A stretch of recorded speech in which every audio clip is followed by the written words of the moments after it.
Sur la route de Vovchansk, les voitures qui évacuent les civils croisent les tanks qui partent au front. Au total, 4000 personnes ont été évacuées de cette localité proche de Kharkiv. L'armée russe est désormais aux portes de la ville. À moins d'1 kilomètre d'ici, ils se battent avec des armes automatiques, à 500 mètres le long de la rivière Vovcha. Sur le terrain, la situation reste très compliquée pour les forces ukrainiennes. Kharkiv, la deuxième plus grande ville du pays, est désormais en ligne de mire de la Russie.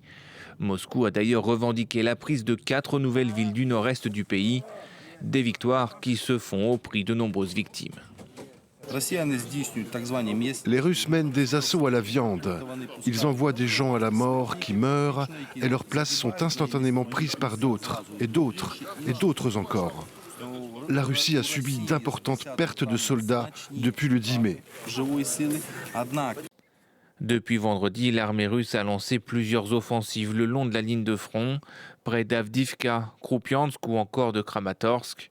Des attaques que les Ukrainiens tentent de repousser en infligeant le plus de pertes possibles à l'ennemi. Des batailles défensives et des combats acharnés se poursuivent sur une grande partie de notre frontière. Certains villages sont passés d'une zone grise à une zone de combat et l'occupant tente de prendre pied dans certains d'entre eux, tandis que d'autres s'en servent simplement pour progresser. De leur côté, les forces ukrainiennes ont ciblé dans le week-end plusieurs villes russes, telles que Belgorod, Koursk ou encore Donetsk, faisant plusieurs victimes. Et dans ce